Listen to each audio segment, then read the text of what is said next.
Mike Reynolds is just a small-town mechanic at Riverside Airport, making ends meet by fixing everything from rusty tractors to old crop dusters. His life changes forever when a luxurious private jet worth $65 million makes an emergency landing. Despite having never worked on such an expensive aircraft, Mike takes on the challenge. Using his years of experience and natural talent, he manages to repair the jet perfectly. 3 days later, a beautiful woman arrives in the same jet, seeking the mechanic who fixed her plane. But she's not just there to say thank you. Could this chance encounter between a humble mechanic and a wealthy jet owner turn into the most unexpected love story of the year? Before we jump back in, tell us where you're tuning in from. And if this story touches you, make sure you're subscribed, because tomorrow I've saved something extra special for you. The worn red toolbox sat in its usual spot by the hangar door, its scratched surface catching the first rays of dawn. Mike Reynolds ran his calloused fingers over the embossed nameplate. James Reynolds, aircraft mechanic, 1975-2010. Every morning for the past 5 years, since inheriting his father's position at Riverside Municipal Airport, Mike had started his day the same way, touching that nameplate for luck. Today was no different, except it was. The morning air carried an unusual crispness, and the sky held that particular shade of perfect blue that pilots call severe clear. Mike hadn't known then that this ordinary Tuesday would change everything. "Morning, boss," Tom Garcia's cheerful voice echoed across the hangar. Tom had been the airport's ground crew chief for longer than Mike had been alive, and he still managed to sound like every day was Christmas morning. "Coffee's fresh?" Mike smiled, grabbing his father's old thermos. And from the toolbox, "You're a lifesaver, Tom. Any interesting flights on the schedule?" "Just the usual. Couple of crop dusters heading out early. That retired dentist with his Cessna doing touch and goes, and Miller's charter service has 3 flights booked." Tom handed Mike a slightly crumpled printout of the day's flight schedule. The hangar smelled of oil, coffee, and possibility, the same way it had when Mike was a kid, watching his father work. He'd learned everything he knew about aircraft maintenance in this very space, starting with the basics of changing oil and working his way up to complete engine overhauls. Mike's workshop occupied the far corner of the hangar, a space that hadn't changed much since his father's time. The walls were lined with meticulously organized tools, each one hanging in its designated spot. Photographs of various aircraft his father had worked on over the years covered any remaining wall space, along with his certification papers and a few faded family photos. "Hey, Mike," Tom called out, his voice carrying a note of concern. "You heard anything about that developer looking to buy up small airports in the region?" Mike shook his head, focusing on organizing his tools for the day ahead. "Nothing concrete, just rumors so far." "Why?" "Overheard something on the radio this morning. Some big corporation's been acquiring private airfields, turning them into those fancy executive airports." Tom's weathered face creased with worry. "You know, the kind with marble floors in the terminal and fancy coffee shops. Riverside's not exactly prime real estate for that sort of thing," Mike replied, though the thought had crossed his mind more than once. The airport's finances weren't great, but they managed to keep the lights on and the runway maintained. Most days, that felt like enough. He was about to say more when the radio crackled to life. The voice that came through was calm, but carried an unmistakable edge of urgency. "Riverside traffic, Gulfstream, November 650 Alpha Charlie, 20 miles west, declaring an emergency. Experiencing electrical system failures. Request immediate landing clearance." Mike and Tom exchanged glances. A Gulfstream at their small airport was unusual enough. A Gulfstream declaring an emergency was unprecedented. Tom was already moving toward the radio. "November 650 Alpha Charlie, Riverside traffic, cleared to land runway 31. Winds calm, altimeter 30.02. Emergency services will be standing by." Mike reached for his toolbox, his father's lessons echoing in his mind. Every emergency landing is an opportunity to save lives. The rest is just details. The red box felt heavier than usual as he carried it toward the hangar doors, ready to face whatever challenge was about to land on their runway. The morning sun caught the metal of his father's old wrenches through the open lid of the toolbox. These tools had fixed everything from crop dusters to vintage warbirds, but never anything as sophisticated as a modern Gulfstream. Mike took a deep breath, feeling the weight of the moment. Sometimes the biggest opportunities in life arrive dressed as emergencies. The distant whine of jet engines grew louder, and Mike could see the sleek shape of the aircraft on final approach. Whatever was wrong with that plane, he knew his life was about to change. He just didn't know how much. The Gulfstream G650 appeared out of the morning sun like a silver arrow, its approach steeper than normal but controlled. Mike watched through narrowed eyes as the aircraft descended, noting how the landing lights weren't blinking, a clear sign of electrical problems. The jet's engines growled rather than whined, suggesting the pilot was flying with reduced computer assistance. Tom had already called the local fire department, and their single crash truck was positioned near the runway. More a gesture of preparedness than actual protection for an aircraft of this size. Mike gripped his father's toolbox tighter, mentally, reviewing everything he knew about Gulfstream electrical systems. The touchdown was perfect despite the emergency, the mark of an experienced pilot. As the jet taxied toward the hangar, Mike could see the cockpit instruments flickering through the windscreen. The aircraft rolled to a stop, and for a moment, everything was silent, except for the ticking of cooling metal. The main cabin door opened smoothly, and a man in a crisp pilot's uniform emerged.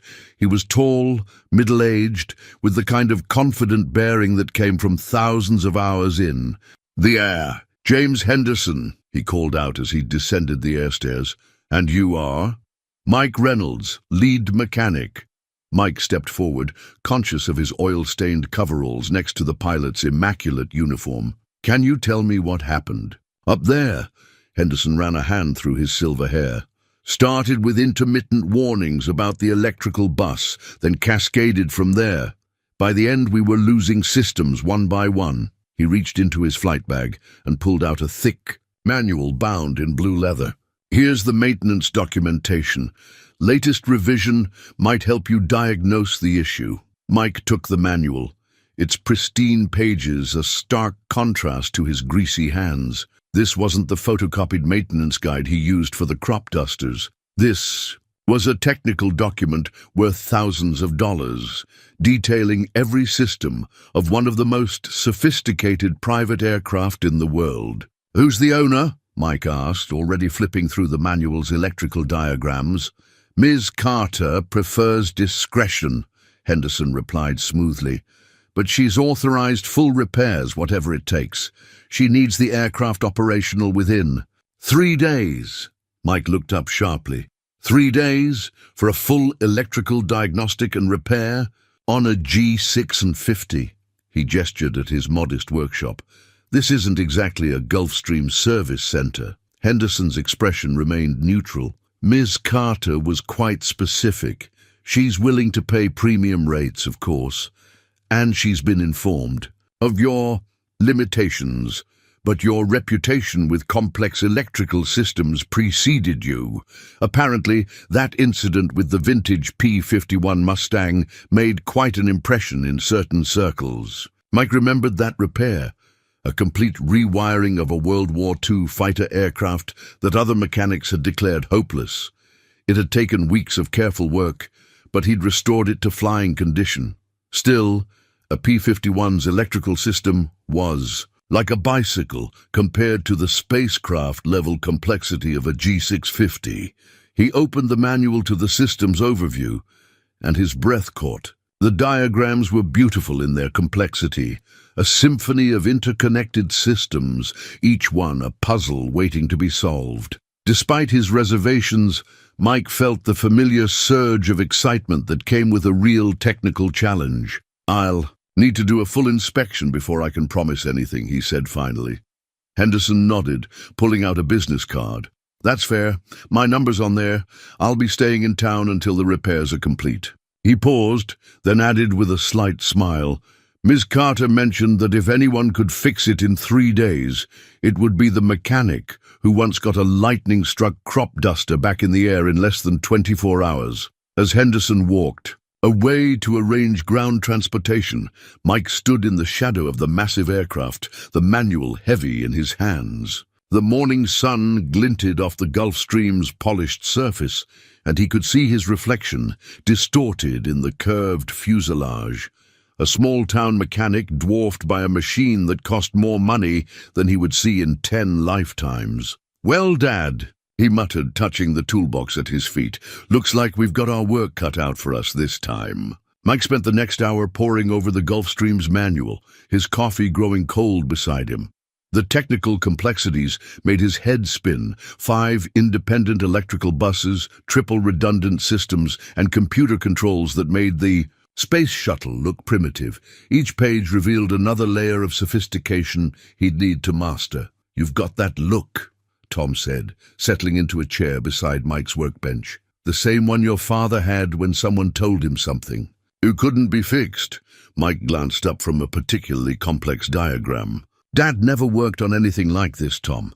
This isn't just fixing a broken wire or replacing a faulty component. One wrong move and I could fry systems worth millions." "James Reynolds might not have worked on Gulfstreams," Tom agreed, "but he taught you something more important than technical specs. He taught you how to think about problems." The memory hit Mike with unexpected force. A hot summer day 15 years ago, his father kneeling beside a broken-down Cessna, teaching him to diagnose engine problems by sound and touch. "Start with what you know," his father had said, guiding. Mike's young hands over the engine. "Every problem tells a story. Your job is to listen to it." Mike pulled out a fresh diagnostic worksheet, the kind he used for complex repairs. His father had designed the format years ago, a methodical approach to breaking down even the most daunting mechanical challenges into manageable pieces. At the top, he wrote, "G650 Electrical System Diagnostic Report." Below that, he began, listing what he knew: intermittent warnings, cascading failures, systems shutting down sequentially rather than simultaneously. The patterns started to emerge as he wrote. Tom watched over his shoulder. "Looks like you're taking it on, then." "If I don't, they'll have to ferry in a mechanic from the closest service center. That's at least a day lost right there." Mike sketched a quick diagram. "Besides, the failure pattern suggests something systematic. See how the problems propagated through the electrical bus? That's not random component failure." He stood up and walked to the Gulfstream, placing his hand on its cool metal skin. The aircraft hulked in the hangar like a sleeping giant, its sophisticated systems waiting to be understood. Mike remembered another of his father's lessons. Every machine, no matter how complex, is built by human hands. That means human hands can fix it. The next few hours were a blur of systematic testing. Mike used his old multimeter alongside. The jet's built-in diagnostic system, cross-referencing readings with the manual's specifications. He crawled through access panels, traced wiring routes, and gradually built a complete picture of the aircraft's electrical nervous system. By late afternoon, his diagnostic report had grown to several pages of detailed notes, diagrams, and test results. The problem was challenging but not impossible, a cascade of events triggered by a failing power distribution unit. The unit itself was fine, but its control software had become corrupted, causing it to mismanage power flow through the aircraft's systems. "Got it," Mike announced, circling a section of his report. "The hardware's good, but the software's corrupted. We'll need to reload the firmware and recalibrate the entire electrical system." Tom whistled. "Can you handle that kind of programming?" Mike thought of the coding classes he'd taken at the community college, preparing for a future where aircraft were more computer than machine. "Yeah, I can handle it. But I'll need to call in some favors to get the right equipment." He reached for his phone, then paused, his hand hovering over the keypad. Taking on this job meant more than just fixing an airplane. It meant putting his reputation and possibly his future on the line. A memory surfaced. His father standing in this same hangar, teaching him to trust his instincts. Sometimes the biggest risks bring the biggest rewards, son. The trick is knowing which risks are worth taking. Mike picked up the phone and dialed Henderson's number. When the pilot answered, Mike's voice was steady. "I've completed the diagnostic. I can fix it, but I'll need some specialized equipment. And complete access to the aircraft's software systems." There was a pause on the other end. "You're certain about the diagnosis?" Mike looked at his detailed report, at the careful documentation of every test and observation. "Yes, I'm certain. 3 days is tight, but I can do it." "Very well," Henderson replied. "I'll inform Ms. Carter. Whatever you need will be provided. I'll have the software access code sent over immediately." After hanging up, Mike sat back and let out a long breath. The diagnostic report sat before him, representing both a puzzle solved and a challenge accepted.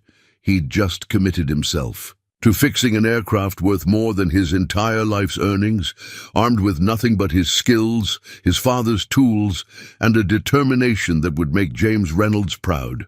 The sun had long since set when Mike finally noticed the time. His coffee-stained notebook was filled with dozens of pages of meticulous notes, sketches, and calculations. He'd developed the habit of documenting everything years ago. Another lesson from his father. Memory fades, son, but ink doesn't lie. The hangar was quiet except for the soft hum of his laptop running diagnostics on the Gulfstream systems. Tom had left hours ago, though not before making sure Mike had enough. Coffee and sandwiches to last the night. The old notebook's pages crinkled as Mike reviewed his progress, each entry telling the story of the evening's work. 15 p.m. Initial software diagnostic complete. Primary power distribution unit showing multiple corrupted sectors. Backup systems unaffected but locked out. 30 p.m. Received access codes from Henderson. Beginning system reset sequence. Note: document every step. No room for errors. 45 p.m. First attempt at firmware reload failed. Error code suggests compatibility issue with latest update. His phone buzzed. A text from Henderson. "Ms. Carter, requesting progress update." Mike looked at the jet looming in the dim hangar lights, then down at his notebook. The coffee rings on the pages marked the passing hours like timestamps, each stain a reminder of another challenge faced. "Making progress," he texted back. "Identified software corruption in power distribution unit, working on firmware solution." The response came quickly. "Ms. Carter appreciates your dedication. She's arranged for additional equipment to arrive tomorrow morning." Mike ran his hand over his tired eyes. The notebook entries were becoming harder to read as fatigue set in, but he couldn't stop now. He'd discovered something interesting in the aircraft's maintenance logs, a pattern that might explain the cascade failure. 30 p.m. Theory: recent software update conflicting with custom power management protocols. Need to check previous version numbers. The night deepened around him as he worked, the hangar's shadows growing longer. His father's voice echoed in his memory. "The night shift is when you really learn what an aircraft is trying to tell you. Everything's quieter, clearer." Mike flipped to a fresh page in his notebook, drawing a detailed flowchart of the power distribution system. The solution was there, hidden in the complexity of interacting systems. His pencil moved across the paper, connecting components, tracing electrical paths, revealing the underlying pattern. 15 a.m. Breakthrough. Custom power management software installed for specific flight profiles. Standard update disrupted calibration. Need to rebuild from backup and merge protocols. His phone buzzed again. This time it was Tom. "Get some sleep, kid. Can't fix a plane if you can't see straight." Mike smiled, adding another note to his growing collection. "EM, Tom's right. Better to start fresh. Key tasks for tomorrow. Install new diagnostic equipment, restore backup software, merge custom protocols, begin recalibration sequence." He closed the notebook, its pages now a roadmap of the night's journey through the jets. Complex systems, The coffee stains, hurried sketches, and detailed notes told the story not just of a mechanical problem, but of a mechanic pushing his limits to solve it. Standing in the quiet hangar, Mike felt a strange connection to the aircraft. Like him, it was more than it appeared on the surface. Behind its luxury exterior lay sophisticated systems that required understanding, patience, and respect to maintain. Tomorrow would bring new challenges, but tonight he'd made real progress. He gathered his tools, carefully returning each one to its proper place in his father's toolbox. The notebook went into his back pocket, a habit unchanged since his apprentice days. As he locked up the hangar, Mike took one last look at the Gulf Stream. Its polished surface reflected the security lights, making it glow like some otherworldly visitor. In just a few days, this aircraft would either prove his abilities or break his reputation. But for now, in the peaceful dark of the airport night, it was just another machine waiting to be healed. He patted the notebook in his pocket, feeling the weight of its coffee-stained pages. Tomorrow would come soon enough, bringing with it new problems to solve and solutions to discover.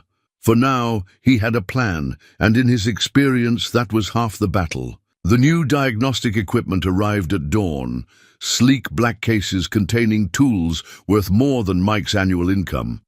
But it was the circuit board in his hands that commanded his attention. Hidden behind 3 access panels and protected by a titanium housing, the damaged component told a story he hadn't expected. "This isn't just corruption," Mike muttered, examining the board under his magnifying lamp.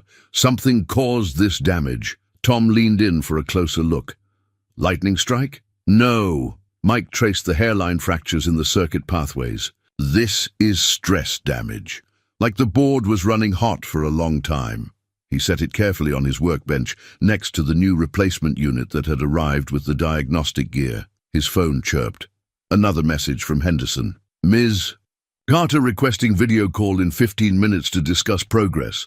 Mike looked down at his oil-stained coveralls and ran a hand through his disheveled hair. Perfect timing. The call came through on a secure laptop provided with the diagnostic equipment. Mike had expected to see Henderson, but instead found himself facing a series of corporate executives in expensive suits. In the center of the screen sat a woman he assumed must be Miss Carter, though he could only see her silhouette against a bright window. "Mr. Reynolds." Her voice was clear and authoritative.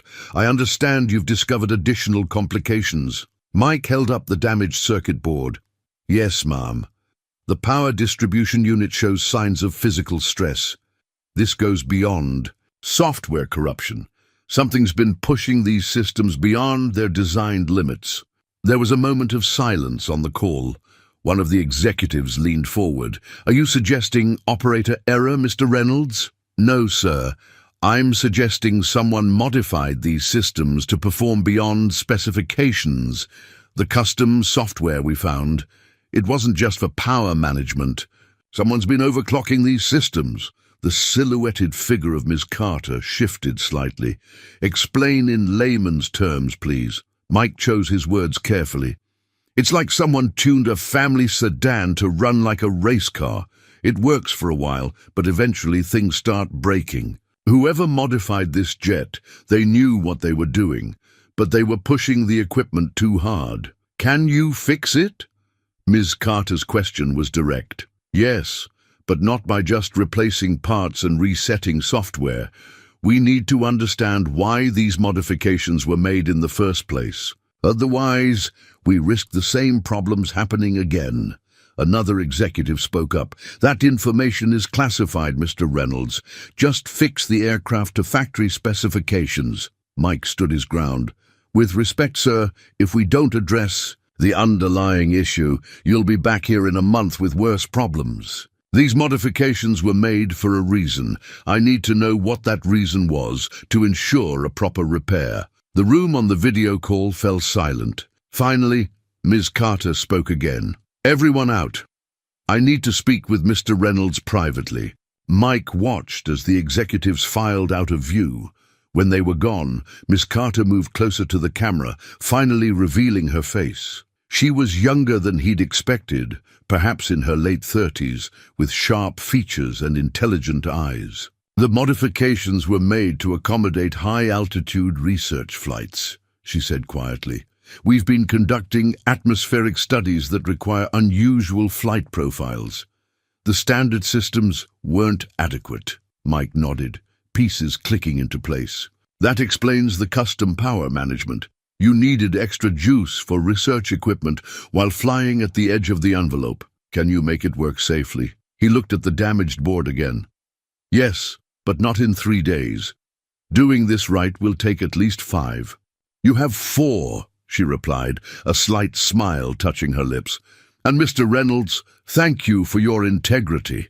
Not many would have questioned those executives. After the call ended, Mike sat staring at the circuit board. 4 days to not just fix the jet, but redesign its systems to safely do what they'd been trying to force it to do. Part of him wanted to walk away. This was way beyond routine maintenance. But another part of him, the part that had learned at his father's knee that every problem was just a solution waiting to be found, was already sketching ideas in his notebook. What do you think, Tom? He asked, not looking up from his drawings. The old ground chief chuckled. I think your father would say you're either crazy or brilliant. Probably both. Mike picked up the damaged circuit board, studying its intricate pathways. Well, Dad always said the best mechanics are a little bit of both. Mike had been staring at the same circuit diagram for 2 hours when he noticed the photograph. It had fallen from his father's toolbox, a creased, faded image of James Reynolds working on an old military aircraft. The plane's panels were open, exposing complex wiring that his father was studying with intense concentration. The sight triggered a memory. Sometimes you have to step back to see the whole picture, son. Get too close and you miss the pattern. Mike pushed away from his workbench and walked to the other end of the hangar, turning to view the Gulf Stream from a distance. The morning sun, streaming through the windows, cast long shadows across the aircraft's sleek form. What am I missing? He muttered, pulling out his phone to review the high-altitude flight data Ms. Carter had reluctantly shared. The numbers told a story. Research flights pushing the aircraft to 51,000 feet, holding pattern times far beyond normal operations. Unusual power demands from unspecified equipment. He glanced back at his father's photo. James Reynolds had been working on a high-altitude reconnaissance aircraft in that image, one designed to operate at the edge of the atmosphere. The solution hit Mike like a thunderbolt. Tom, he called out, rushing back to his workbench. I need you to look at something. The ground chief appeared moments later, wiping grease from his hands. Got something? Mike was already sketching frantically in his notebook. We've been thinking about this backward. We don't need to modify the electrical system to handle more power. We need to redesign how it manages the power it already has. He grabbed the damaged circuit board. Look at these stress patterns. They're not from too much power flowing through the system. They're from the power being redirected too abruptly. His pencil flew across the paper, drawing a new configuration. If we create a buffering system, something to smooth out the power transitions, Tom studied the sketch. Like a surge protector? More like a power reservoir. The aircraft already has excess generating capacity. We just need to store it more efficiently and distribute it more smoothly. Mike held up his father's photograph. Dad worked on a plane that had the same problem. They solved it by treating the electrical system like a water management system, storing energy in capacitor banks and releasing it gradually. He spent the next hour outlining the modification plan, periodically glancing at his father's photograph for inspiration. The solution wasn't just about fixing what was broken. It was about rethinking how the entire system worked. When Henderson called for the afternoon update, Mike was ready. I need to speak with Ms. Carter directly. Minutes later, her face appeared on the secure laptop. Mr. Reynolds, you have news. "I have a solution," he said, holding up his designs. "But it's not conventional. We'll need to modify the power distribution architecture significantly." Her eyes narrowed. "The board won't approve experimental modifications." "This isn't experimental. It's based on proven technology from high-altitude military aircraft. My father worked on the original design." He held up the photograph. "The principles are the same. We're just applying them to modern systems." There was a long pause as Ms. Carter studied him through the screen. "And you're certain this will work?" "Yes, but I'll need authorization to modify the aircraft's power management software, and we'll need to fabricate some custom components." She nodded slowly. "I'll have Henderson send you the authorization codes, but Mr. Reynolds..." Her expression softened slightly. "Thank you for finding a real solution, not just a quick fix." After the call ended, Mike sat looking at his father's photograph. The similarities were striking. Both of them hunched over complex systems, seeking solutions that others might have missed. He carefully returned the photo to its place in the toolbox, but left it visible as a reminder. Tom appeared with fresh coffee. "Your old man would be proud, you know. This is exactly the kind of problem-solving he was known for." Mike picked up his tools, ready to begin implementing his solution. He always said the best fixes come from understanding the problem, not just the symptoms. The morning light caught the Gulf Stream's surface, and for the first time since it had landed, Mike felt certain he could deliver what he'd promised. The aircraft's sophisticated systems no longer seemed like an insurmountable challenge, but rather a puzzle waiting to be solved, just like the ones his father had taught him to tackle, one piece at a time. The receipt lay on Mike's workbench, like a lottery ticket in reverse. Numbers so large they seemed unreal. Custom components rushed from specialists across the country, overnight shipping charges that could have paid his rent for months. Specialized. Tools he'd probably never use again. At the bottom, a single line. "Authorized by A. Carter." "You shouldn't keep looking at that," Tom said, setting down another cup of coffee. "It'll give you heartburn." Mike nodded, but couldn't help doing the math again. The total cost of parts and equipment was more than he'd earn in 5 years. "If this doesn't work, it'll work," Tom interrupted. "Now stop worrying about the money and focus on the job." The past 36 hours had been a blur of intense concentration and precise work. Mike had installed the new power management system piece by piece, testing each connection before moving to the next. The custom components had arrived in sealed containers marked with security clearance levels he didn't know existed for civilian aircraft. His modifications were coming together exactly as planned. The new power reservoir system was elegant in its simplicity, using military-grade capacitors to store and distribute energy more efficiently than the original design. Each component had been carefully calibrated to handle the extreme conditions of high-altitude research flights. Henderson had been watching the progress closely, sending hourly updates to Ms. Carter. The pilot's initial skepticism had gradually transformed into cautious admiration as he witnessed Mike's methodical approach to the rebuild. "Ms. Carter wants to know if we're still on schedule," Henderson said, approaching the workbench. Mike checked his watch. "Final system integration in 2 hours. Full testing by midnight. We'll be ready for her arrival tomorrow morning." The pilot nodded, looking at the scattered components and tools. "I've never seen modifications like this before." "That's because most people try to force more power through the system," Mike explained, reaching for a specialized calibration tool. "We're teaching the system to use its power more intelligently." The next 2 hours passed in focused silence as Mike completed the final connections. Each wire, each circuit, each line of code had to be perfect. The receipt's astronomical figures kept flashing in his mind, but he pushed them aside, concentrating instead on his father's voice. "Quality isn't about the cost of the parts, it's about the care in putting them together." As midnight approached, Mike initiated the final diagnostic sequence. The aircraft's systems came online one by one, each one reporting optimal performance. The power distribution readings were better than factory specifications, with the new reservoir system providing an extra margin of safety for high-altitude operations. "It's done," Mike announced, watching the final test results scroll across his screen. All systems green, power efficiency increased by 23%. Henderson immediately pulled out his phone to call Ms. Carter. Mike barely heard the conversation, his attention fixed on the diagnostic readings. Every number was perfect, every system synchronized. He had done more than fix the aircraft, he had made it better. Tom appeared with a broom, beginning his end-of-day routine. "You know what this means, don't you?" Mike looked up.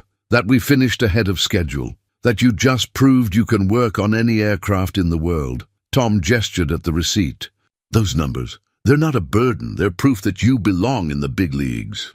Mike carefully folded the receipt and tucked it into his father's toolbox. Tomorrow, Ms. Carter would arrive to inspect their work. The astronomical figures on that piece of paper represented not just parts and labor, but trust. Trust that a small-town mechanic could solve a problem that had stumped the experts. As he began cleaning his tools, Mike felt a deep satisfaction that had nothing to do with money. He had taken on the biggest challenge of his career and succeeded, not by following the manual, but by applying the principles his father had taught him. Understand the problem, trust your instincts, and never be afraid to find a better way. The Gulf Stream stood quietly in the hangar, its systems humming with new efficiency, ready for whatever tests Ms. Carter would demand tomorrow. Mike had done his part. Now he just had to wait and see what tomorrow would bring. Dawn painted the sky in shades of rose and gold as the sleek black Tesla pulled onto the airport grounds. Mike had been up for hours, triple-checking systems and polishing already immaculate tools. He'd even put on a clean pair of coveralls, though they still bore the faded patch with his father's name. The car stopped outside the hangar, and Alexandra Carter stepped out. She moved with the fluid grace of someone accustomed to command, her charcoal suit perfectly tailored, her dark hair swept into an elegant knot. A silk scarf in deep burgundy provided the only splash of color in her ensemble. Mike straightened as she approached, suddenly conscious of every oil stain and scuff mark in his workspace.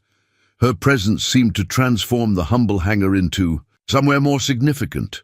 "Mr. Reynolds." Her voice carried the same authority it had over video, but with an added warmth he hadn't expected. "I hope you don't mind an early arrival. I'm eager to see your work." "Of course, Ms. Carter. We're ready for the full demonstration." She smiled slightly. "Alexandra, please. After all, you've rebuilt my favorite aircraft from the inside out." For the next hour, Mike guided her through every modification, every improvement, every careful calibration. She asked surprisingly technical questions, revealing an understanding of aircraft systems that went far beyond that of a typical owner. "The power reservoir system," she said, examining the diagnostic readings. "It's brilliant in its simplicity. Reminds me of solutions we used in spacecraft design." Mike looked up sharply. "Spacecraft? Did Henderson not mention it?" "Before starting my research company, I was an aerospace engineer for NASA." She traced a finger along one of his diagrams. "That's why I knew you were the right person for this job. Your reputation for unconventional solutions preceded you." She unwound her scarf as they worked, draping it over a nearby chair. The silk caught the morning light, its deep color standing out against the industrial surroundings like a rose in a machine shop. "The high-altitude research," Mike ventured. "You're studying atmospheric composition." Alexandra's eyes sparkled with interest. "Among other things, climate change is creating phenomena we don't fully understand. Our modified aircraft allow us to gather data at altitudes normally reserved for military planes." She moved to the cockpit, reviewing the new power management interfaces. Her questions were precise, focused on safety margins and failure scenarios. Mike found himself repeatedly impressed by her technical acumen. "You're not just an owner who flies," he observed. "You're a pilot who owns. Life's too short to let others do all the interesting things." She smiled again, and this time it reached her eyes. "I believe in understanding the tools I use. Speaking of which," she retrieved a tablet from her briefcase and pulled up a series of graphs. "These are the power demand curves from our most challenging flight profiles. I'd like to see how your modifications handle them." For the next 2 hours, they ran simulation after simulation. The new systems performed flawlessly, maintaining stable power levels even under the most extreme conditions. Alexandra's initial professional interest gradually transformed into genuine excitement. "This is remarkable," she said finally, setting down her tablet. "You haven't just fixed the problem. You've given us capabilities we didn't have before." Mike felt a surge of pride, quickly followed by uncertainty. The project was complete. Soon she would fly away in her improved aircraft, and he would return to fixing crop dusters and small private planes. "I should get my team in here to prepare for departure," she said, reaching for her scarf. As she lifted it, a business card fell from its folds. Mike bent to retrieve it, noticing the NASA logo in one corner before handing it back. Their fingers brushed briefly in the exchange, and something electric passed between them. A recognition of shared passion for engineering excellence, for solving the impossible puzzles. "You know," Alexandra said softly, "we're always looking for talented engineers who can think outside the box. People who see solutions where others see only problems." Before Mike could respond, Tom burst into the hangar. "Mike, you need to see this." He was waving a newspaper, his face flushed with excitement or concern. Mike couldn't tell which. Alexandra's scarf slipped from her grasp, floating to the floor like a splash of burgundy wine. The moment broken, they both turned to Tom, unaware that their lives were about to become far more complicated than either had imagined. Tom thrust the newspaper into Mike's hands. The headline jumped out immediately.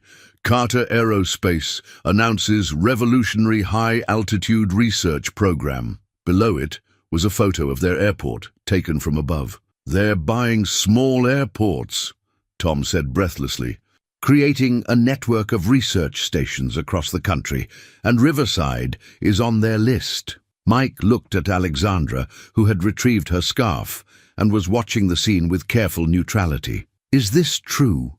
She nodded slowly. "That was supposed to be announced next week. Someone leaked it early."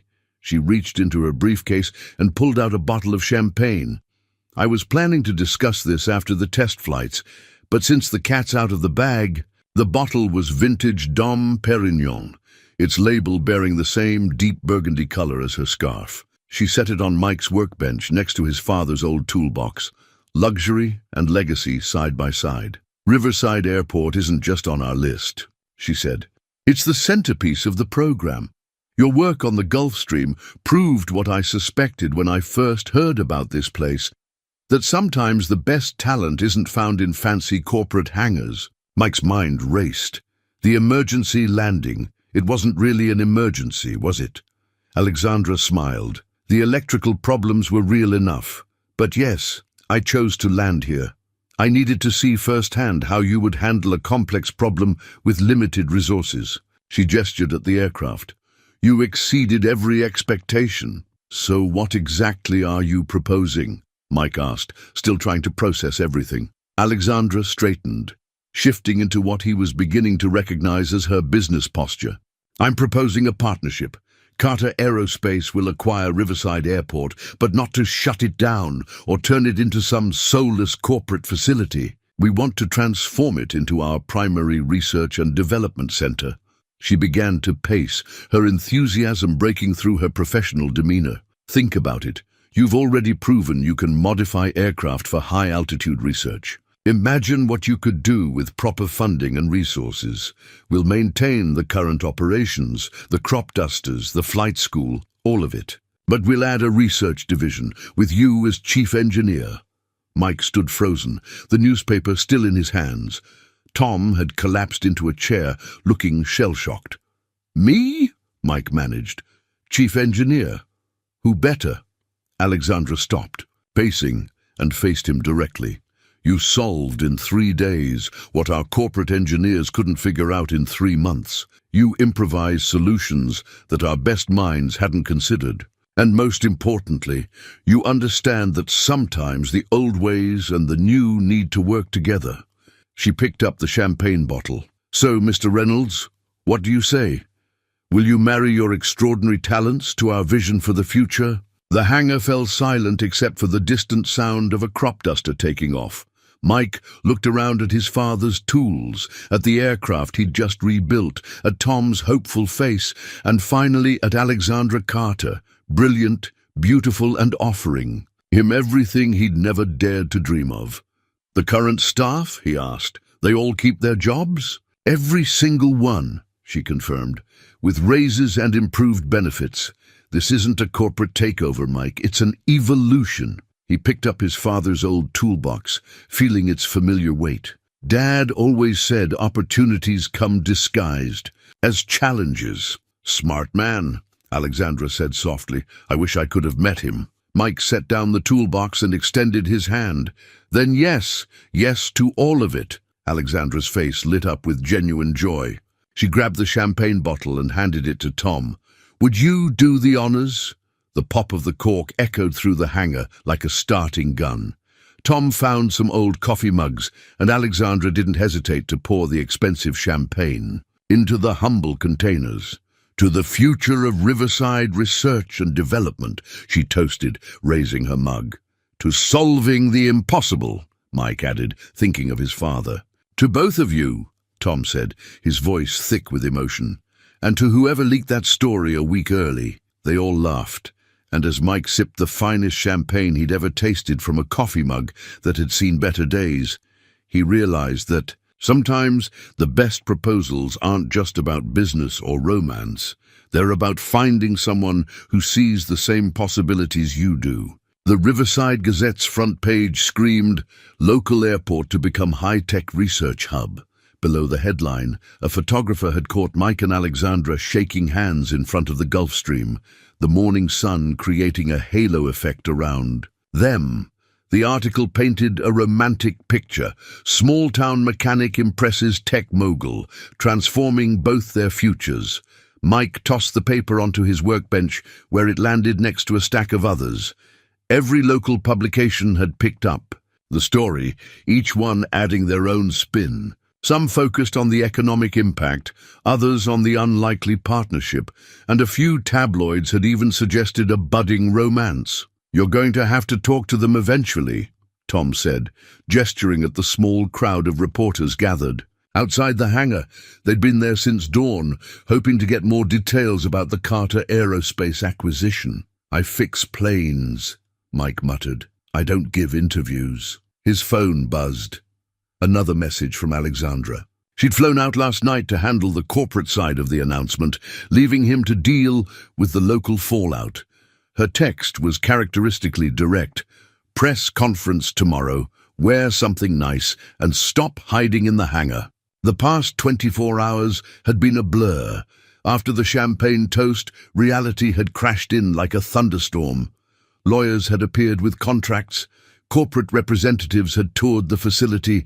Someone from HR had started talking about benefit packages and stock options. Mike picked up one of the newspapers, reading the quote they'd attributed to him. This partnership represents the perfect blend of traditional aviation expertise and cutting-edge aerospace research. He couldn't remember saying anything of the sort. Your father would have loved this, Tom said, settling into his usual chair.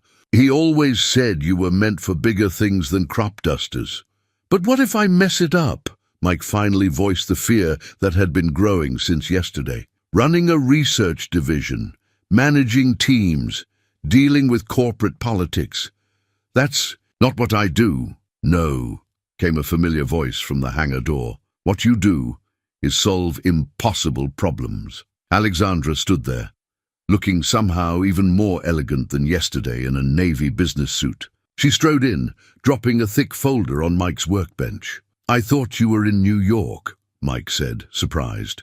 I was, but I realized something during the board meeting. She spread out several documents from the folder. You're not the only one stepping into unfamiliar territory."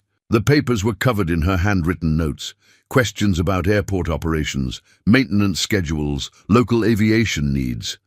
She'd done her homework, just as meticulously as he'd studied the Gulf Stream systems. "I know how to run a tech company," she continued. "I know aerospace engineering and corporate strategy. But this," she gestured around the hangar, "this is a community. These people trust you, not some corporate mission statement." Mike picked up the newspaper again, really looking at the photo this time.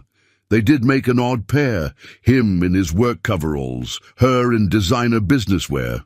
But there was something right about the image too, like two pieces of different puzzles that somehow fit together. "So what's the plan?" he asked. "First we do this press conference. Together." She straightened his father's name patch on his coveralls. "Just like fixing the plane, we each bring what we know to the table. And then we build something extraordinary." She smiled. "After all, isn't that what engineers do?" Outside, a crop duster roared down the runway, its familiar sound a reminder of everything that would stay the same, even as everything changed. Mike looked at the scattered newspapers, each one telling a version of his story. None of them had quite gotten it right, but maybe that was okay. The real story wasn't in the headlines. It was in the details, in the careful balance of old and new, in the unexpected connections that changed lives. "All right," he said, picking up his father's toolbox. "Let's go talk to some reporters." "But I'm wearing my coveralls." Alexandra's laugh echoed through the hangar. "I wouldn't have it any other way." The invitation lay on Mike's kitchen table, like an artifact from another world. Cream-colored cardstock with raised silver lettering announced Carter Aerospace Annual Innovation Gala. Below that, in Alexandra's distinctive handwriting, "You're my guest of honor. No coveralls allowed." Mike adjusted his tie for the 100th time, wondering if the rental suit would pass muster at what the invitation described as the premier event in aerospace innovation. He'd insisted on paying for the suit himself, despite Alexandra's offer to have her personal shopper handle everything. His phone chimed with a text from her. "Car arriving in 10. Don't be nervous. They're more afraid of you than you are of them." "Somehow I doubt that," he muttered, but smiled at her attempt to lighten the mood. The car turned out to be a Rolls-Royce, its driver wearing a uniform nicer than Mike's rented suit. As they pulled away from his modest apartment, Mike thought about how much his life had changed in just a week. The press conference had gone viral, with tech blogs dubbing him the blue-collar genius and business magazines praising Alexandra's innovative approach to talent acquisition. They arrived at the Metropolitan Science Center, its modern glass, architecture glowing against the night sky. Alexandra waited at the entrance, wearing a gown that made Mike think of starlight. "You clean up nice, Mr. Reynolds," she said, adjusting his tie with practiced hands. "Ready to meet the tech world's finest?" "Do I have a choice?" "Always." Her eyes met his. "But I need my chief engineer there when I announce our new atmospheric research initiative." Inside, the gala was a blur of expensive perfumes clicking, cameras and conversations about venture capital and market disruption. Mike felt like an anthropologist studying an exotic tribe, trying to decode their customs and language. "Mitchell! Come meet Mike Reynolds," Alexandra called to a distinguished-looking man. "Mike, this is Mitchell Chen, our head of R&D. Chen gave Mike an appraising look. "Ah, the mechanic who revolutionized our power management systems. Tell me, what made you think of using military-grade capacitors in that configuration?" For the first time that evening, Mike felt on solid ground. He launched into a technical explanation, drawing diagrams on a cocktail napkin. Soon, a small crowd of engineers had gathered, asking questions and debating specifications. "He's a natural," Mike overheard someone say to Alexandra. "Where did you really find him?" "Exactly where I said," she replied proudly. "Sometimes the best innovations come from people who solve real problems, not just theoretical ones." The evening progressed, and Mike found himself gradually relaxing. These people might wear expensive clothes and talk about billion-dollar projects, But at their core, many of them were just engineers who loved solving problems. During dinner, Alexandra clinked her glass for attention. Tonight, we're not just celebrating innovation, we're redefining it. Our new Riverside Research Division represents a fusion of practical expertise and theoretical brilliance. She gestured to Mike. Our chief engineer embodies this approach. In 3 days, he solved a problem our best teams had struggled with for months. Not because he had better resources or more advanced degrees, but because he understood something fundamental. Sometimes the best solutions come from combining old wisdom with new technology. The crowd applauded, and Mike felt his face flush. Alexandra continued, outlining their plans for atmospheric research and sustainable aviation technology. The invitation card in his pocket suddenly felt like a passport to a new world, one where his practical knowledge was valued as highly as any advanced degree. Later, as they stood on the center's rooftop terrace watching the city lights, Alexandra asked, "So, survived your first gala?" "Barely," Mike chuckled, "though I think I accidentally agreed to give a lecture series on practical engineering solutions. I heard the university regents were quite impressed." She turned to face him. "You know, you belong in this world more than you think. You just bring a different perspective to it." Mike pulled out the invitation card, its silver lettering, catching the light. "My dad used to say that every tool has its purpose. Maybe that's true of people too. We all have our role to play." "Speaking of roles," Alexandra said, her expression turning serious, "the board wants to fast-track the Riverside expansion. We need to talk about the next phase." Below them, the city hummed with energy and possibility. Mike thought about his father's toolbox, now sitting in what would soon become one of the most advanced aerospace research facilities in the country. Two worlds, colliding and combining in ways he never could have imagined. "I'm ready," he said, and was surprised to realize he meant it. The business document had fallen from a visitor's briefcase during the morning's construction planning meeting. Its header read, "Project Phoenix, Strategic Acquisition of Rural Airfields," and it was marked with a date 3 months before the Gulfstream's emergency landing at Riverside. Mike sat in his office, still strange to think he had an office now, staring at the pages. The document detailed plans for acquiring small airports across the country, but Riverside was highlighted differently. A note in the margin read, "Priority acquisition, unique atmospheric conditions.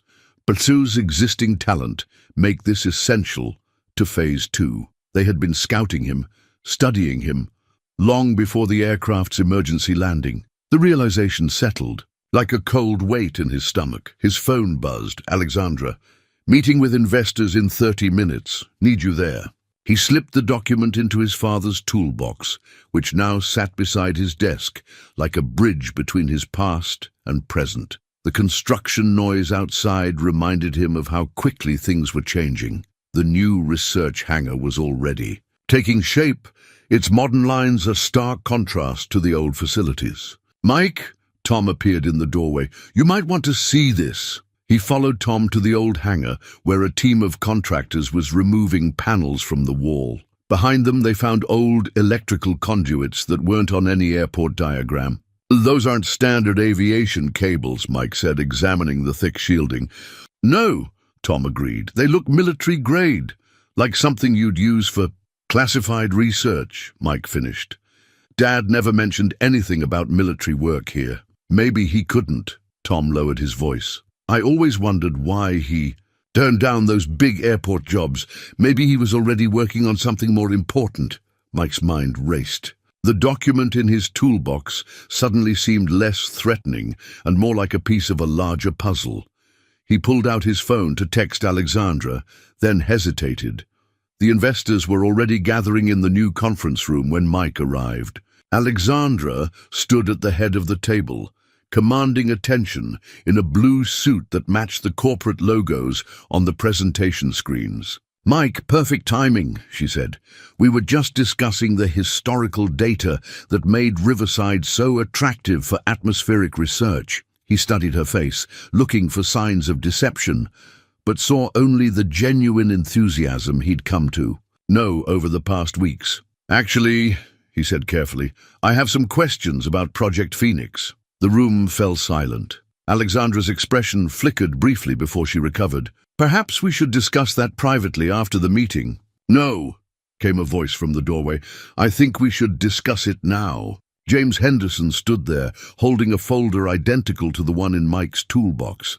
"It's time everyone understood what makes Riverside so special." Alexandra sighed, but nodded. "You're right.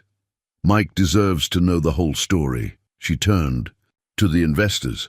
"Ladies and gentlemen, if you'll excuse us, this may take a while." After they filed out, Alexandra closed the door and turned to Mike. "Your father wasn't just an excellent mechanic.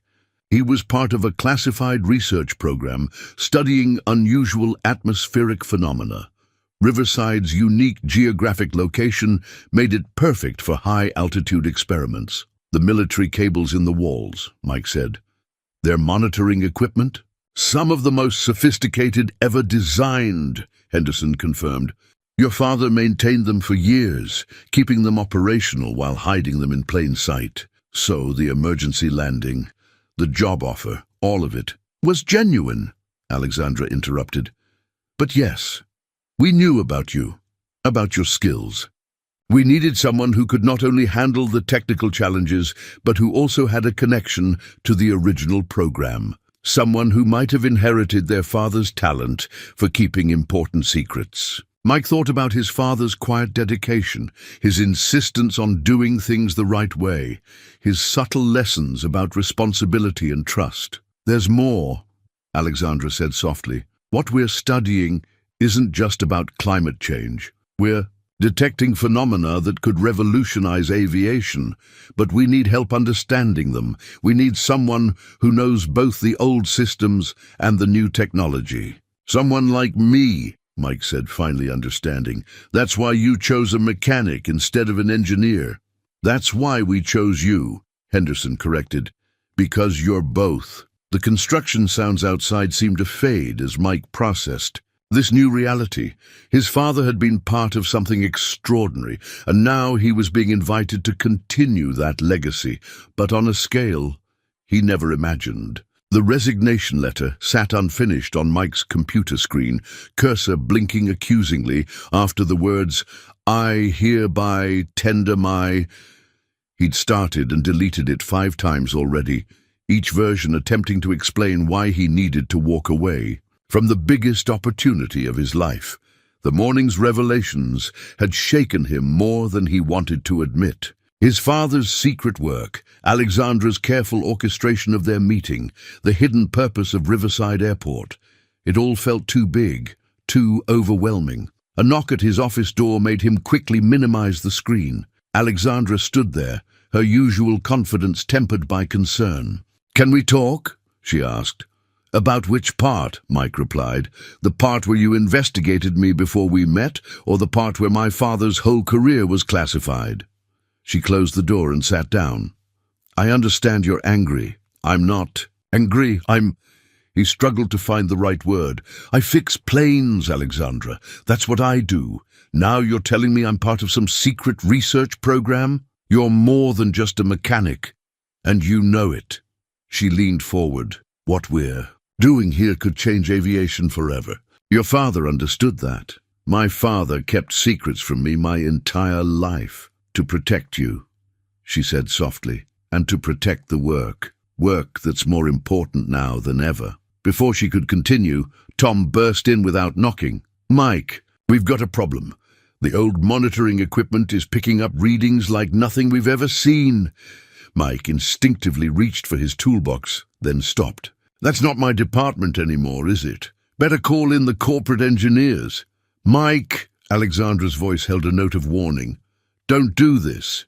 But he was already moving, pulling up the resignation letter on his screen and turning the monitor toward her. "You know what's funny? I actually started writing this before Tom came in." Her face fell as she scanned the unfinished letter. "So that's it? You're just going to walk away? Isn't that better than being manipulated into staying?" "Nobody manipulated you into rebuilding that Gulf Stream," she shot back. Nobody manipulated you into developing a breakthrough power management system. That was all you. The monitoring equipment's alarm grew louder, its urgent beeping filling the tense silence between them.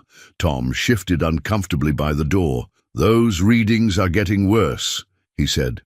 Mike looked between the resignation letter and his father's toolbox, feeling torn between anger and duty. Alexandra stood and faced him directly. "You want the whole truth? Fine. We didn't just choose you because of your father's connection.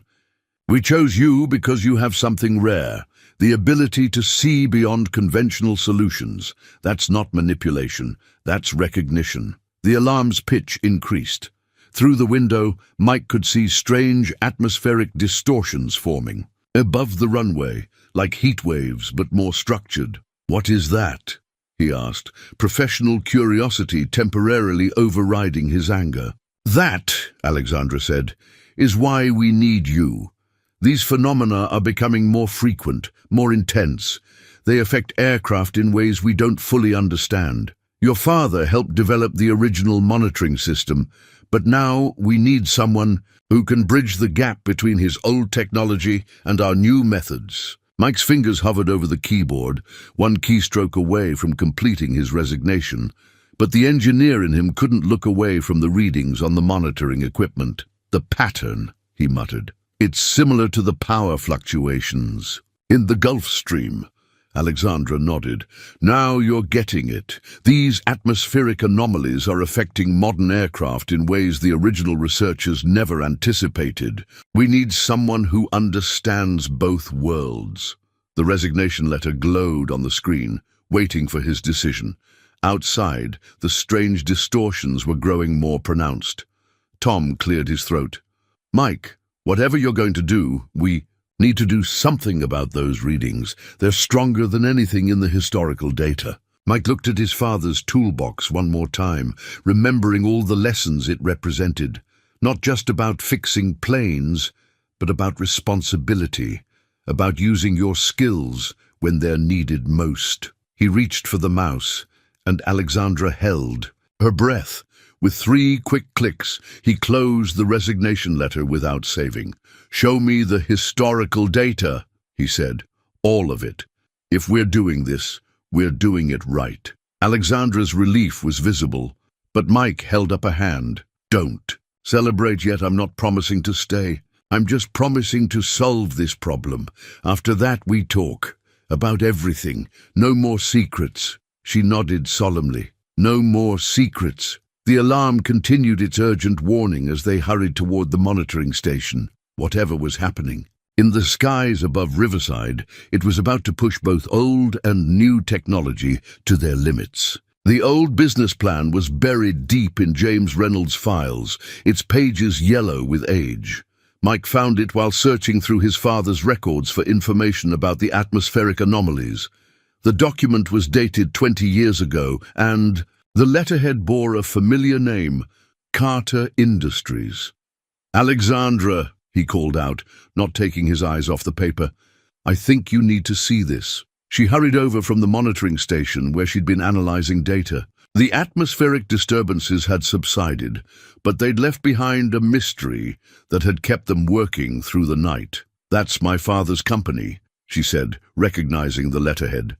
"Before I took over and rebranded it as Carter Aerospace." "Read page 3, Mike said quietly. Her eyes scanned the document, widening as she understood. "This is a proposal for a joint research program between Carter Industries and your father." He turned it down, Mike said, flipping to the last page, where his father's neat handwriting filled the margins. He wrote that the technology wasn't ready, that pushing too fast could be dangerous. "And my father didn't take that well," Alexandra finished, sinking into a chair. "I remember now. I was just a kid, but I remember him being angry about some small-town mechanic who'd derailed his plans." The monitoring equipment hummed quietly in the background as they absorbed this revelation. 20 years of history suddenly shifted into new perspective. "That's why you really came here, isn't it?" Mike asked. "To finish what your father started." Alexandra shook her head. "Not exactly. I came here to prove him wrong, to show that your father was right. She pulled out her tablet and opened a file. Look at these readings from the past decade. The phenomena are exactly what James Reynolds predicted would happen if we pushed atmospheric technology too quickly. Mike studied the graphs, recognizing patterns similar to what they'd seen in the Gulf Stream's power system. The aircraft modifications. We're an attempt to work with these anomalies rather than fight them, she finished. Just like your power reservoir solution. You instinctively understood what your father knew 20 years ago, that sometimes slower is better. Tom appeared with fresh coffee, taking in their serious expressions. Found something in the old man's files? Found our answers, Mike said, spreading out the documents. Dad wasn't just maintaining monitoring equipment, he was running his own research program, gathering data to prove his theories about atmospheric stability. And now those theories are proving correct, Alexandra added. These anomalies aren't just random phenomena, they're the atmosphere responding to decades of technological pressure. Every supersonic flight, every high-altitude test, every piece of space junk we've left up there, it's all contributing to a pattern your father predicted. Mike picked up his father's old business plan, its pages containing not just proposals, but warnings, carefully reasoned arguments for a more measured approach to atmospheric research. So where does that leave us? He asked. Alexandra stood and walked to the window, watching the dawn paint the sky in colors that seem somehow more significant now. It leaves us exactly where we need to be. Your father understood the problems, you understand the solutions, and I have the resources to make those solutions reality. She turned back to face him. I didn't manipulate you into this partnership.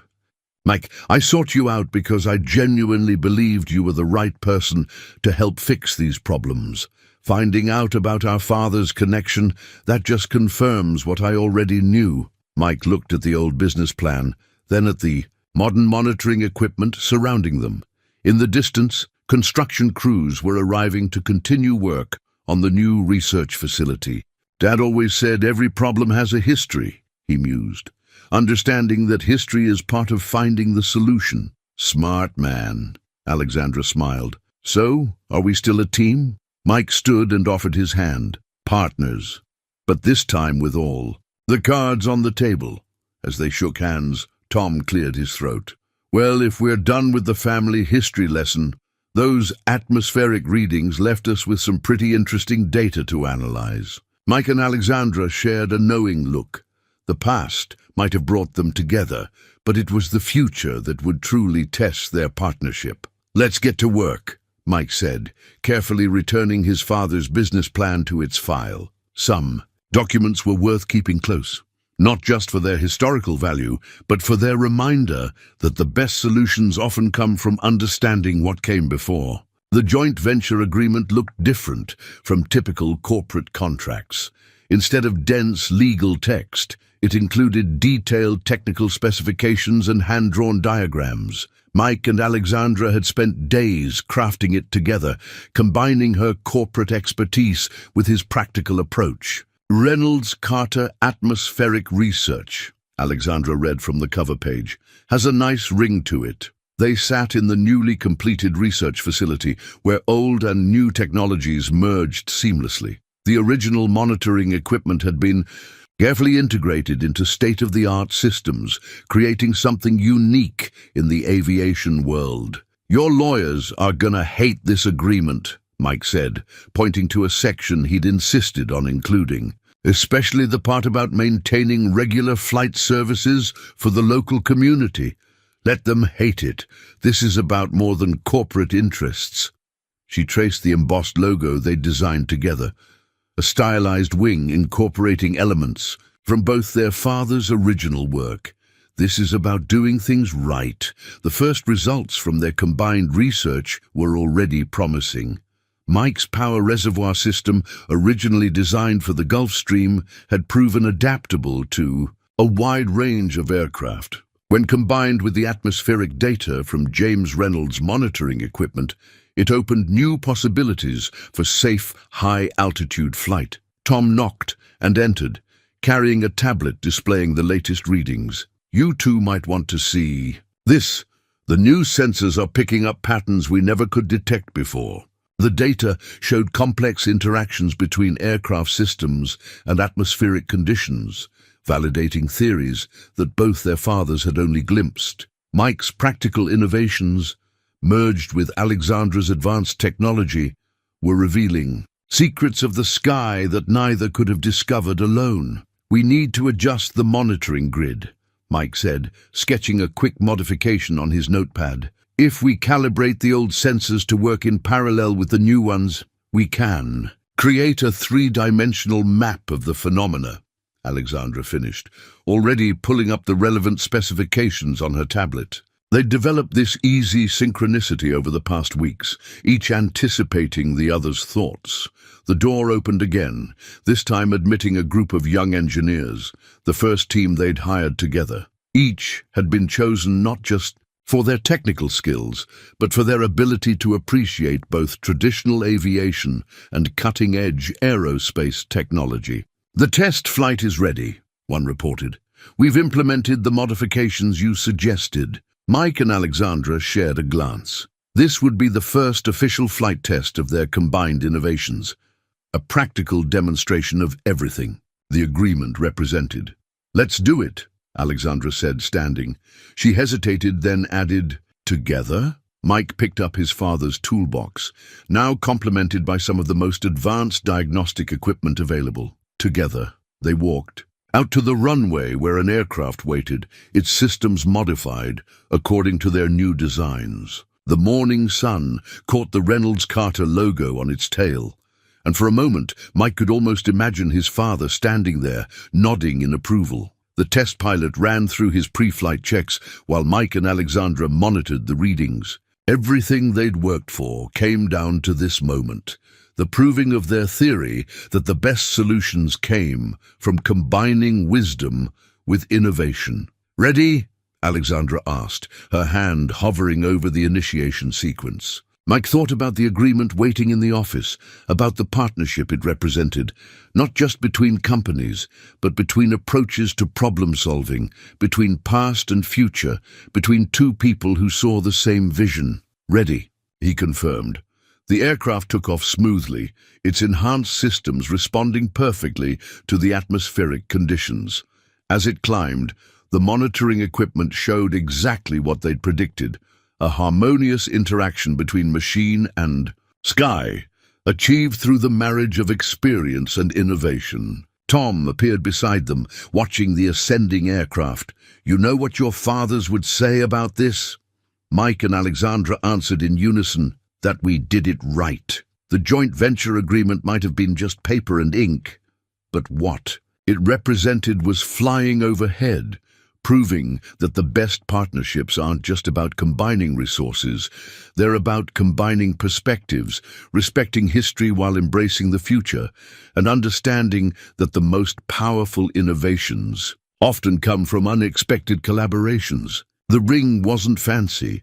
A simple band of titanium salvaged from an old aircraft part, carefully shaped and polished in Mike's workshop during quiet evening hours. It represented everything about their relationship, unexpected, practical, and born from the union of old-world craftsmanship and modern precision.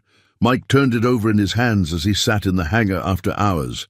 The test flight's success had marked a turning point for their partnership, but something else had been growing alongside their professional collaboration, something neither of them had planned for. "I thought I'd find you here," Alexandra's voice echoed through the quiet space. She'd changed from her corporate attire into jeans and a Carter Aerospace polo shirt, looking more relaxed than she had in weeks. "Just thinking," Mike replied, quickly pocketing the ring. She settled beside him on the workbench, their shoulders touching comfortably. "About the test flight?" "About everything. How different things were just a few months ago. How one emergency landing changed everything. Not just the landing," she said softly, "the person who fixed it." Their eyes met, and Mike felt the same spark he'd experienced that first day, not just attraction, but recognition of a kindred spirit. Someone who understood the joy of solving impossible problems, of making things work when others said they couldn't. You know, Alexandra continued, when I first planned to acquire this airport, I thought I knew exactly how everything would unfold. The technical challenges, the business integration, all of it. But then reality had other plans, she laughed. Then I met someone who made me realize that the best plans are the ones that leave room for surprise. Mike fingered the ring in his pocket. He'd been carrying it for days, waiting for the right moment. Speaking of surprises. But Alexandra held up a hand. Wait, there's something I need to say first. She stood and walked to the Gulf Stream, now modified with their new systems. When I first landed here, I thought I was just following in my father's footsteps, trying to complete what he started. But I found something better, a true partnership in every sense. She turned back to face him, and Mike was struck by how her usual corporate confidence had been replaced by something more genuine, more vulnerable. "Mike Reynolds," she said, reaching into her own pocket. "Will you—" They both stopped, staring at each other in amazement. Because there, in Alexandra's hand, was a ring, different from the one in Mike's pocket, but equally meaningful. It was made from a piece of the original monitoring equipment, fashioned into a band that combined industrial utility with elegant design. For a moment, neither spoke. Then they both burst out laughing, the sound echoing through the hangar like a release of long-held tension. "Great minds think alike," Mike suggested, pulling out his ring. "Or fools seldom differ," Alexandra replied with a grin. Then her expression softened. "Although in this case, I prefer to think it's because we both understand something important." "What's that?" "That the best connections aren't about one person choosing another. They're about two people choosing to build something together." Mike stood and walked to join her by the aircraft that had brought them together. "Is that your way of saying yes?" "Only if that's your way of saying yes too." They exchanged rings there in the hangar, surrounded by the tools and technology that represented their shared passion. The simple bands fit perfectly, his ring on her finger, her ring on his, each one carrying the marks of their respective worlds while creating something new together. "You know what this means?" Alexandra asked, admiring how the titanium caught the evening light. "That Tom wins the office betting pool?" She laughed and leaned against him. "That we get to keep building our future together, exactly the way we started, by combining the best of both worlds." Above them, the monitoring equipment quietly tracked the atmospheric phenomena they'd learned to understand. Outside, the sun set on Riverside Airport, where crop dusters shared runway space with advanced research aircraft. And in the hangar where it all began, two people who had started as unlikely business partners discovered that the best proposals aren't always the ones you plan. They're the ones that grow naturally from shared vision, mutual respect, and the courage to let something extraordinary develop. The framed photograph hung in the center of the new Riverside Research Center's main lobby. It showed Mike and Alexandra standing in front of their modified Gulfstream 1 year ago, but it was the smaller photo beside it that always caught visitors' attention. A faded image of James Reynolds working on an aircraft, the same one that had inspired Mike's breakthrough. "Quite a year," Tom said, joining Mike as he adjusted the frame's alignment. "Your dad would have loved seeing this place now." The facility had evolved exactly as they'd promised. A unique blend of cutting-edge research and traditional aviation. Crop dusters still took off alongside experimental aircraft, and local pilots chatted with aerospace engineers in the coffee shop that had replaced the old break room. "Speaking of seeing things," Tom continued with a knowing smile, "you might want to check the approaching aircraft radar." Mike glanced at the display and grinned. The Gulfstream, their Gulfstream, was on final approach. Alexandra returning from a successful presentation to the National Aviation Research Board. He headed out to the runway, his father's toolbox, still accompanying him on every job. Some habits didn't need changing, even if the tools inside now included cutting-edge diagnostic equipment alongside the old wrenches. The aircraft touched down perfectly, its modified systems handling the landing with characteristic smoothness. Alexandra emerged looking triumphant, her wedding ring catching the sunlight as she waved. "They approved everything," she announced as she reached him. "Full funding for the next phase of atmospheric research, and they want us to establish 3 more facilities like Riverside. Let me guess, you already have the airports picked out?" "Small fields with good bones and better people," she confirmed, "just like this one." They walked together toward the research center, passing the wall of photographs that documented Riverside's transformation. The latest edition showed their first successful test flight, the aircraft's contrail drawing a perfect arc through the atmospheric phenomena they'd learned to predict and work with. "Emergency landing on runway 3, the radio crackled suddenly. "Corporate jet reporting electrical issues." Mike and Alexandra shared a knowing look. "Just like old times," she suggested. "Better page the chief engineer," he replied with a smile.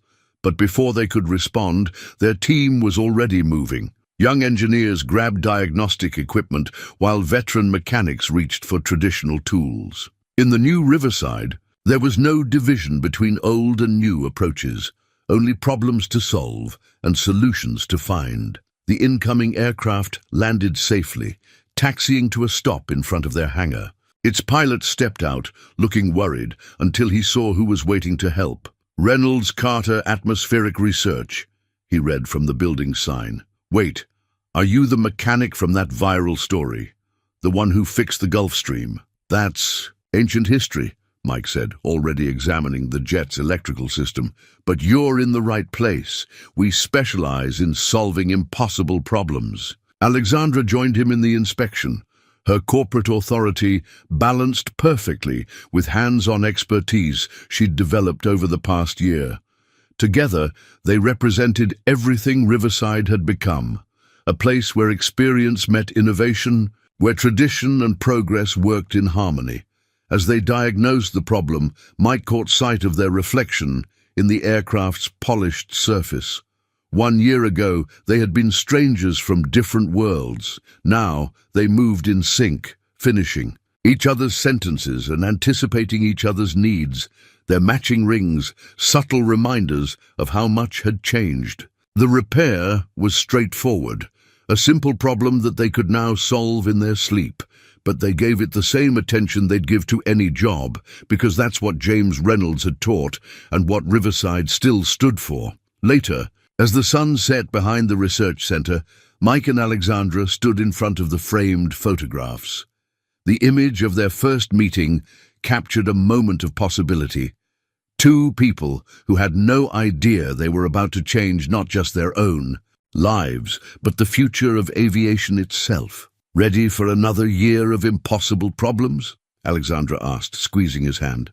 Mike thought about everything that had brought them to this moment: an emergency landing, a father's legacy, a titanium ring, and the courage to trust in unexpected possibilities. "With you, always." Above them, the atmospheric monitoring equipment tracked patterns in the darkening sky, while on the runway, aircraft of all types came and went. Riverside had become exactly what they dreamed of, a place where past and future met, where innovation respected tradition, and where love could bloom in the most unexpected circumstances. The framed photos watched over it all, reminding everyone who passed through that sometimes the best stories start with a broken-down aircraft and a mechanic who dared to say yes to an impossible challenge.